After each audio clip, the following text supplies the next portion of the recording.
Finally যেটা expected ছিল, BJP ইমাম ভাতা, পুরোহিত ভাতা এগুলো বন্ধ করেছে। এটা কিন্তু এক্সপেক্টেড ছিল। দুদিন আগে বলেছিল যে না, ভাতাগুলো চালু রাখবে, তো জানতে যে এই মাস পর্যন্ত চালু আছে, তারপর বন্ধ করে দিচ্ছে। বেশি সাশ্রয় হবে না, 110 কোটি টাকার ব্যাপার মোটে।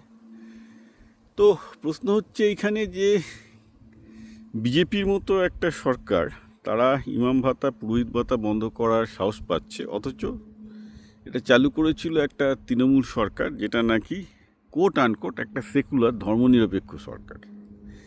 তো ভারতবর্ষে না ধর্মনিরপেক্ষতা এবং সেকুলারিজম আপনাকে সব পুরো গুলিয়ে দেবে। এখানে একটা সোকল ধর্মনিরপেক্ষ সেকুলার সরকার ইমাম ভাতা, পুরোহিত ভাতা দেয়, আর একটি সোকল্ড সাম্প্রদায়িক দল বিজেপি এসে সেগুলো তুলে দেয়। সুতরাং বুঝতেই পারছেন ভারতবর্ষের যে ধর্মনিরপেক্ষতা এবং সাম্প্রদায়িকতার যে ন্যারেটিভ, সোর্সের মধ্যেই ভুল আছে, এবং সত্যি কথা বলতে কি অধিকাংশ ক্ষেত্রে অর্থহীনও বটে, অনেকটা, পুরোটাই অর্থহীন।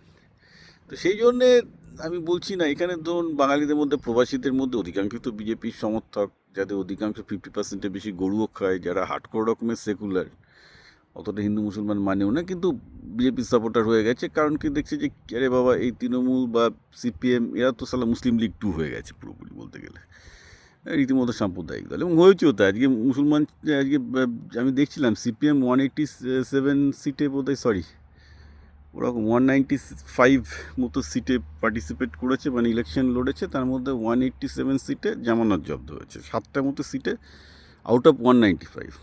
195টার মধ্যে 7টা সিটে সিপিএম নিজের জামানত রাখতে পেরেছে। সব জায়গাতে ভোট কেটেছে, অ্যাকচুয়ালি শুধু পক্ষেরই ভোট কেটেছে, বিজেপিরও কেটেছে, তৃণমূলেরও কেটেছে, কিন্তু 7 আউট অফ 195 হচ্ছে সিপিএমের পারফরমেন্স। এবং ওই যে 7টা সিটের মধ্যে একটা সিট যেখানে পেয়েছে, এবং যে 7টা সিটে জামানত রাখতে পেরেছে, সবই মুসলমান এলাকাতে। এফেক্টিভলি মানে সিপিএম অলরেডি আইএসএফের সমর্থনে একটা মুসলমানদের পার্টি হয়ে দাঁড়িয়েছে, এবং আইএসএফের বোধহয় এখন গ্রাউন্ড ফোর্স সিপিএমের থেকে বেশি, সাপোর্টও বেশি মোস্ট লাইকলি। মানে আইএসএফ সিপিএম যদি ফেস টু ফেস লড়ে, আইএসএফ সিগনিফিকেন্টলি ম্যাক্সিমাম জায়গায় জিতে যাবে, এই তো অবস্থা। তো ঘটনাটা হচ্ছে এই যে ভারতবর্ষে সেকুলারিজমের ডেফিনেশনটাই গণ্ডগোল। সকল সেকুলারিস্ট পার্টিগুলো ধর্মীয় ইন্ধন দিচ্ছে, আর সকল সাম্প্রদায়িক পার্টি বিজেপি তারা সেটা তুলে নিচ্ছে। এই ব্যাপারগুলো পণ্ডিতদের, মহাপণ্ডিতদের এবং পশ্চিমবঙ্গের মহান বুদ্ধিজীবীদের একটু ভাবা উচিত যে তারা নিজেদের কী পরিমাণ চটিচাটা করে খেলো করেছে।